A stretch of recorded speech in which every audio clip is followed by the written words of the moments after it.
मुबारकबाद फिर से एक बार एक शानदार परेड का आयोजन करने के लिए। जैसा कि आप सब जानते हैं कि ऑनरेबल लेफ्टिनेंट गवर्नर साहब ने चंद दिनों पहले नशा मुक्त यूटी ऑफ जे.एंड. के इस कैंपेन का आगाज किया है और इस कैंपेन के तहत हर सरकारी इदारा और माशरे के सारे साथी जो है मिलकर हमारी रियासत को नशा मुक्त बनाने का प्रण लिए हुए हैं।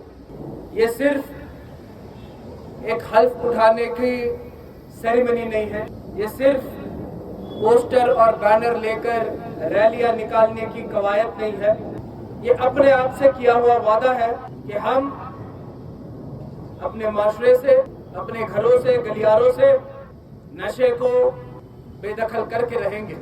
इस जंग में अगर कोई महकमा ऐसा है इससे बड़ी जिम्मेदारी है तो वो है हमारा महकमा पुलिस।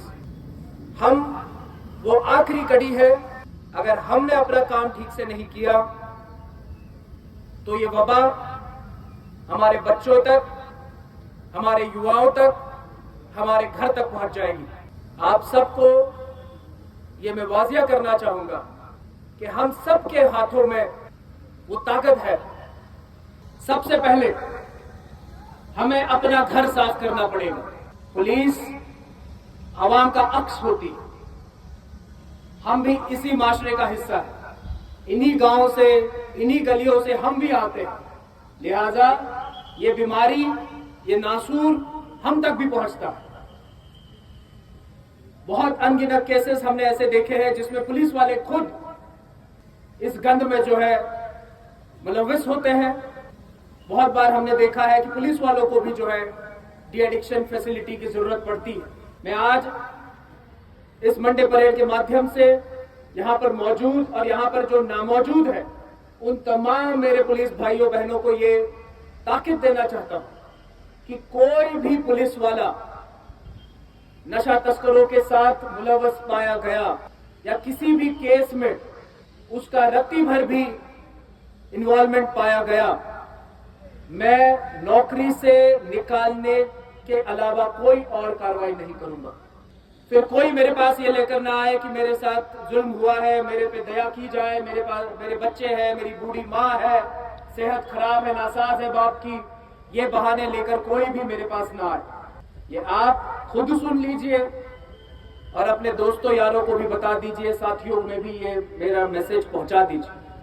कोई भी पुलिस वाला अगर ड्रग पेडलर के साथ इन्वॉल्व पाया गया, ड्रग्स के किसी भी केस में इन्वॉल्व पाया गया, उसके साथ एक ही हशर होगा। पहले एफआईआर रजिस्टर होगी, जिस थाने में वो ड्यूटी है उसी थाने के हवालात में मैं उसको बंद करूंगा, और दूसरा नौकरी से बर्खास्त किया जाएगा। कोई सेंश्योर, कोई फोरफीचर, कोई वार्निंग और कोई एग्जोनरेशन नहीं होगा, क्योंकि honourable supreme court of India का जजमेंट है कि डिपार्टमेंटल इंक्वायरी और क्रिमिनल केस की इन्वेस्टिगेशन और ट्रायल पैरेलल चल सकते हैं। इसमें एक दूसरे पे कोई डिपेंडेंट नहीं है, क्योंकि मैं ये बर्दाश्त नहीं कर सकता कि मेरे मातहत मेरे टीम में जो व्यक्ति काम कर रहा है वो किसी भी तरीके से ऐसे गंदे लोगों के साथ उठता बैठता है जो हमारे बच्चों को जहर फैला रहे हैं। ये बिल्कुल भी काबिल बर्दाश्त नहीं, और इसमें किसी भी रैंक का अफसर क्यों न शामिल हो। ये सिर्फ मैं छोटे मुलाजिमों की बात नहीं कर रहा, गैजेटेड रैंक के अफसर भी अगर इस चीज में मुलव्वस पाए गए, मैं उनको भी बख्शूंगा नहीं, और इसमें मैं कभी भी जो है पीछे नहीं हटूंगा। हमारे ऊपर जिम्मेदारी है कि हम लोगों को हिफाजत करें, लोगों का तहफुज करें और लोगों को इस वबा से बचाएं। लेकिन हम अगर अपना ही घर साफ नहीं कर पाए तो हम कैसे लोगों की सेवा कर पाए। लिहाजा इस चीज को अच्छे से जान लीजिए और अपने दोस्तों, यारों, साथियों को भी ये बात बता दीजिए।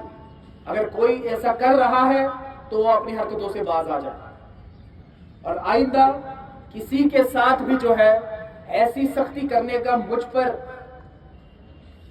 नौबत ना आए, यही मैं ऊपर वाले से दुआ करता हूं। जय हिंद।